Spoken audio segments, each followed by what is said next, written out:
अस्सलाम वालेकुम, मैं हूं शराफत राना। दूसरा रुख में नई वीडियो के साथ आपकी खिदमत में हाजिर। एक तवील ब्रेक के बाद आज का हमारा मौजू फिर दोबारा सहाफत पर होगा। सहाफत किसे कहते हैं? सहाफत का पाकिस्तानी मुआशरा में कबल अस क़याम पाकिस्तान से क्या मतलब है, इस बात पर गौर करने की जरूरत है। गुज़िश्ता रोज मैंने मारूफ सहाफियों की एक बैठक का एक नजारा देखा और उनमें उनकी गुफ्तगू देखी। मैं उन तमाम सहाफियों की सदके दिल से इज्जत करता हूं। वो बहुत संजीदा नौइयत के सहाफी हैं और उनका तजर्बा मेरी निस्बत बहुत ज्यादा है। लेकिन वहां जो गुफ्तगू सुनी उसे सुनकर मुझे अंदाजा हुआ कि सहाफत में कहीं ना कहीं या आपके तज्जिये का जाविया गलत होता है, या आपकी मालूमात गलत होती हैं, या आपके कुछ तसव्वुरात गलत होते हैं। मैं अर्ज करता हूं कि उस बैठक में की जाने वाली गुफ्तगू को कुछ यूं सुना। फरमाया गया कि लंदन में मलिक रियाज ने हसन नवाज से सिर्फ $42 मिलियन की मूंगफली खरीदी। तो हसन नवाज के खिलाफ साजिश हुई और यह कोशिश की गई कि साबित किया जाए कि नवाज शरीफ मलिक रियाज का पार्टनर है। हालांकि सच्ची बात यह है कि आसिफ अली जरदारी जब सदर होते थे तो एक बार ईवान सदर में मलिक रियाज उनके कान में कोई बात कह रहे थे, लिहाजा यह साबित हो गया कि मलिक रियाज आसिफ अली जरदारी का फ्रंटमैन है।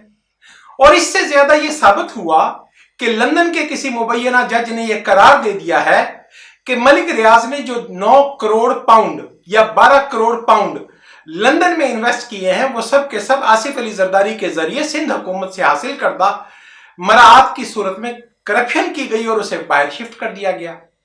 और बगैर कहे ये तासर देने की कोशिश की गई कि कल कला को ये लिंक यकीनी तौर पर साबित हो जाएगा। और उन्होंने लंदन के जज ने लिख दिया है कि पाकिस्तान की मौजूदा सियासी अशराफिया करप्शन में मलिक रियाज का ऑपरेटस है, टूल है। तो यकीनी तौर पर सिंध हुकूमत आज नहीं तो कल गई। अब इस बात को हम समझने की कोशिश करते हैं कि क्या मोहतरम मुअज़्ज़ज़ काबिल एहतराम सहाफी जो बातें कर रहे थे वो वाकयाती तरतीब और कैलेंडर के साथ दुरुस्त है। मलिक रियाज की पैदाइश मियां मोहम्मद नवाज शरीफ के जमाना में हुई। मियां मोहम्मद नवाज शरीफ जिस वक्त अपना आखिरी टेन्योर गुजार रहे थे बतौर वजीर आजम 90 की दहाई में, उस वक्त मलिक रियाज ने उठना शुरू किया।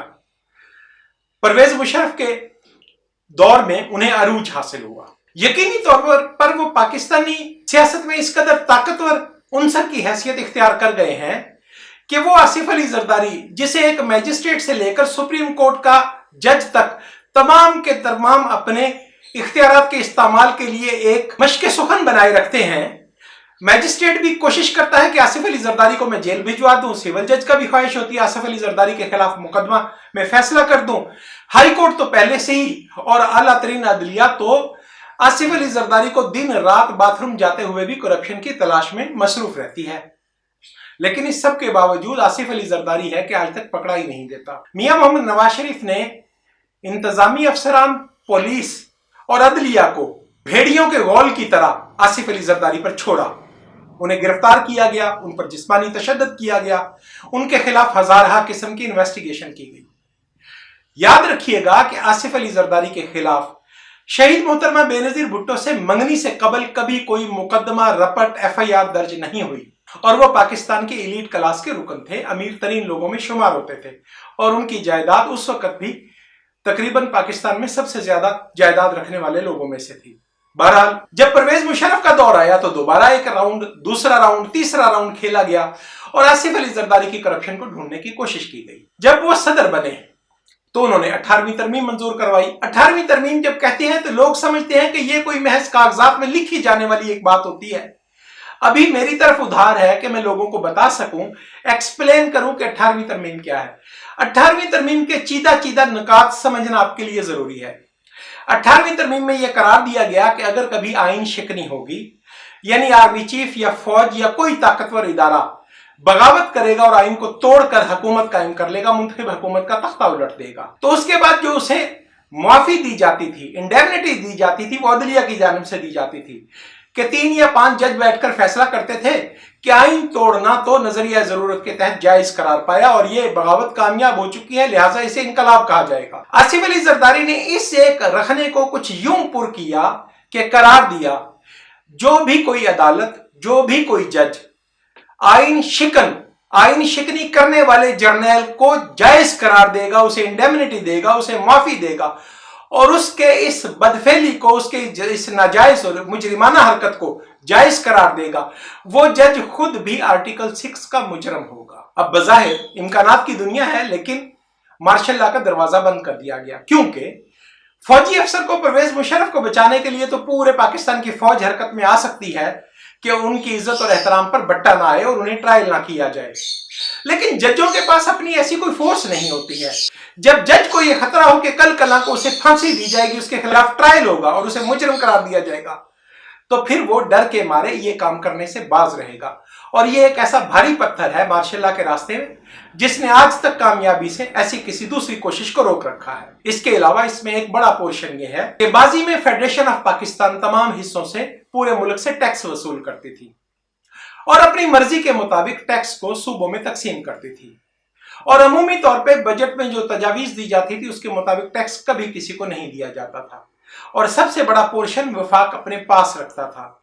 इससे वफाकी हुकूमत या वफाकी इदारों के पास बदआमालियों और करप्शन के मौके लामहदूद हो जाते थे। 18वीं तरमीम के बारे में यह तय किया गया, 18वीं तरमीम के बाद यह तय पाया, यह करार दिया गया कि बजट में सूबों का हिस्सा पहले दिया जाएगा, और सूबों का हिस्सा बढ़ाकर 54% तक कर दिया गया।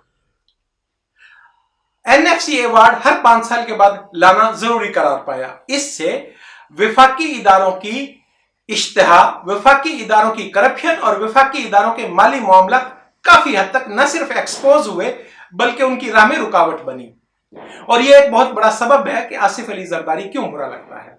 अब हम वापस आते हैं, बात हो रही है 2018 के इलेक्शन से कबल कोशिश की गई कि आसिफ अली जरदारी फौज के इस प्रोजेक्ट के अंदर, जिसमें वो इमरान खान नामी एक मसीहा को पाकिस्तान में वजीर आजम बनाकर नस्ब करवाना चाहते थे, पीपल्स पार्टी किसी भी तरह उनकी हमायत करे। आसिफ अली जरदारी जो अमूमी तौर पर इंटरव्यू नहीं देते हैं, वो अचानक हामिद मीर के प्रोग्राम में नमूदार होते हैं और कहते हैं कि मैं देखूंगा कि कौन इमरान खान को वजीर आजम बना सकता है। याद रहे ये वही औकात है जिन दिनों के बारे में सुहेल वड़ाइच के साथ अपनी मुफस्सल गुफ्तगू में मियां मोहम्मद शहबाज शरीफ ने बताया कि वो तो एस्टेब्लिशमेंट के साथ मिलकर वजारतों की तकसीम भी कर चुके थे, ना मालूम क्या हुआ कि सब कुछ तब्दील हो गया। अब याद रहे कि 2013 और 2018 में एस्टेब्लिशमेंट के सामने वाहिद ताकत पाकिस्तान पीपल्स पार्टी या उसके इत्तेहादी अवामी नेशनल पार्टी वगैरह खड़े थे, जिन्होंने इलेक्शन में जिंदगी और मौत का सामना किया, लेकिन एस्टेब्लिशमेंट का रास्ता रोकने की जद्दोजहद की।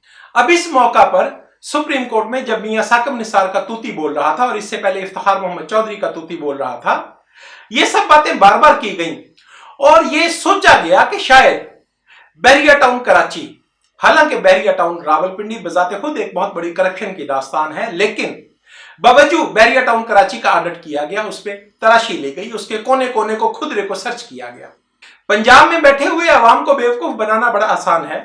Bairiya Town Rawalpindi Premier Land पर वाक़या है, रावलपिंडी और इस्लामाबाद शहर की हदूद के अंदर वाक़या है, जबकि कराची वाला बैरिया टाउन कराची से 40 किलोमीटर बाहर और उसका निसफ हिस्सा जामशोरो डिस्ट्रिक्ट में आता है। यह एक ऐसी जमीन है जहां पर इरिगेशन का कतई तौर पर कोई निजाम नहीं था और यहां पर ज़राअत नामी किसी चिड़िया का वजूद नहीं था।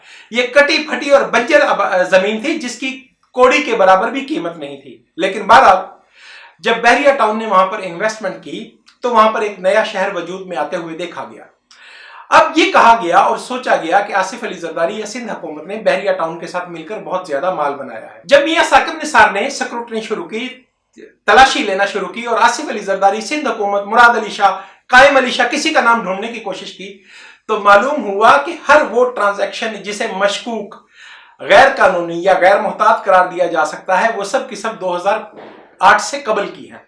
परवेज मुशर्रफ के दौर में जमीनों के इंतकालात हुए, जमीनों का तबादला हुआ, अराजी को एक जगह से दूसरी जगह ले जाया गया और बैरिया टाउन को एक इकट्ठ करके दिया गया।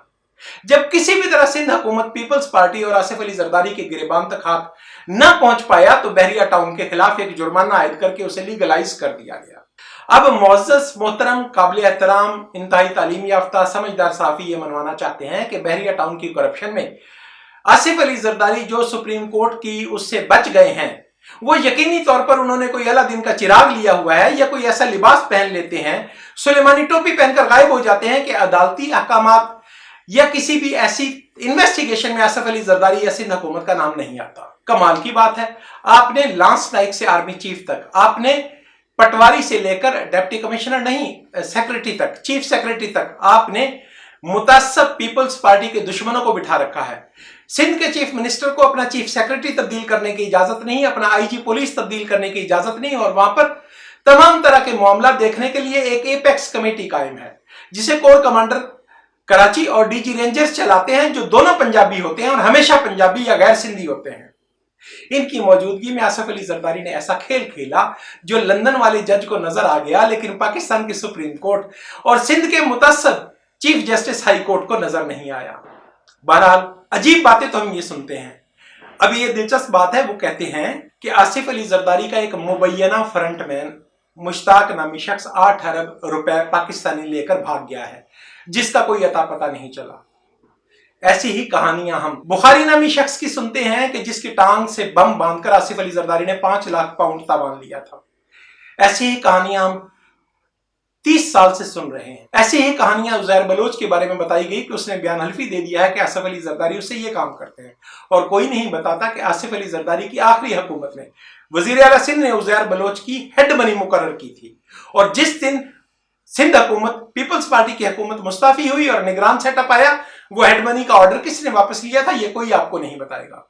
बहरहाल अब दिलचस्प दास्तान यह है कि वो 8 अरब रुपए मुश्ताक नामी आदमी लेकर फरार हो गया है, जो मरीख सैयारा पर जाकर आबाद हो गया है, जहां तक नैब या पाकिस्तानी अदलिया पहुंच नहीं सकती हैं। लेकिन वो चीज जो मौजूद है कि मियां मोहम्मद नवाज शरीफ के साहबजादे हसन नवाज, जिन्होंने जिंदगी में कोई कारोबार नहीं किया और जिन्होंने लंदन में प्रॉपर्टी उस वक्त बनाई जब वो मैट्रिक से कम उम्र थे, उनके पास बेपनाह पैसा है और वो लंदन में टावर खरीदते हैं, प्लाजे खरीदते हैं, अरबों डॉलर का, अरबों पाउंड का वहां पर बिजनेस करते हैं, धंधा करते हैं। वो फरमाते हैं, अब याद रहे कि मलिक रियाज ने मुसलमा तौर पर यह प्रॉपर्टी हसन नवाज से उस वक्त खरीदी जब मियां मोहम्मद नवाज शरीफ वजीर आजम थे। ये साहब खुद भी कह रहे हैं और मैं भी कहता हूं कि वो प्रॉपर्टी असल में 42 मिलियन डॉलर पाउंड की नहीं थी, बल्कि बतौर रिश्वत हसन नवाज को अदायगी की गई थी और एक जाली ट्रांजैक्शन के जरिए। और जब नेशनल क्राइम एजेंसी बरतानिया को यह पता चला कि ये तो 5 लाख पाउंड की प्रॉपर्टी 42 लाख पाउंड में खरीदी गई है, तो यकीनी तौर पर कानून हरकत में आया और बिलाखिर मलिक रियाज का पैसा पकड़ा गया। अब ऐसा नहीं है कि हसन नवाज को कोई क्लीन चिट मिल गई है। मैं इस बात पर संजीदगी से यकीन रखता हूं कि बरतानिया के कानून नाफिज करने वाले इदारे इस ट्रांजैक्शन के पीछे होंगे कि इसका मकसद क्या है। आज नहीं तो कल A1 फ्लैट्स की तरह इसको भी नमूदार आना है। सरे महल चूंकि उसका वजूद नहीं था, उसको कभी पीपल्स पार्टी की लीडरशिप ने ना खरीदा, ना उसमें रहे, ना उसमें कोई ट्रांजैक्शन की, तो लिहाजा ये कहानी पिट गई। इसी तरह और बहुत सारी कहानियां पिट गई, लेकिन A1 फ्लैट सबके सामने मुंह खोलकर खड़े हैं और सब ढिठाई से इस बात को देखते हैं कि चोरों का मुबैना कुनबा वहां रहता है।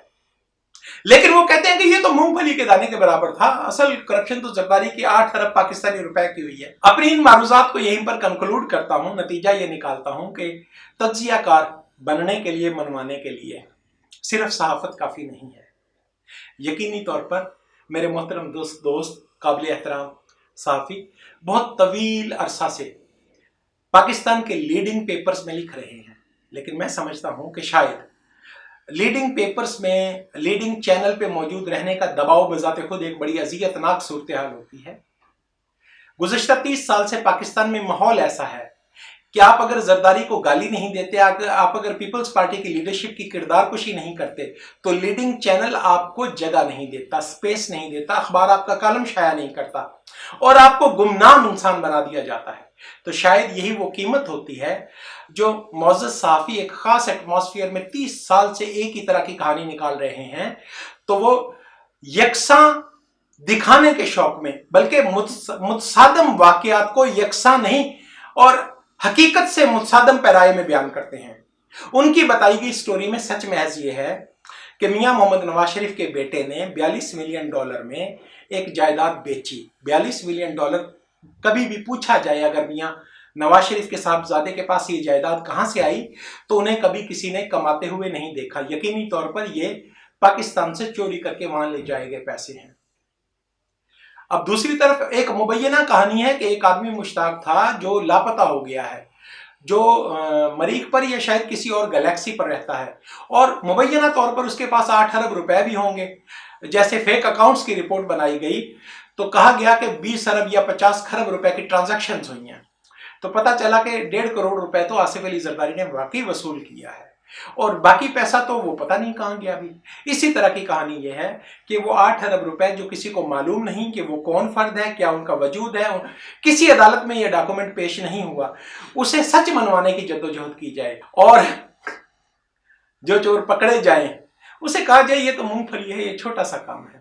आज के लिए इसी कदर, इंशाअल्लाह और अजीज अब दोबारा आपसे दूरी नहीं होगी और राब्ता मुसलसल रहेगा, पहले से ज्यादा मामूल के साथ रहेगा। आज के लिए इसी कदर। यूट्यूब चैनल दूसरा रुख को सब्सक्राइब करें, शेयर करें और कमेंट करें। आइंदा के लिए मौज़ूआत तजवीज़ करें किस पर आप मुझे सुनना चाहते हैं। खुदा हाफिज।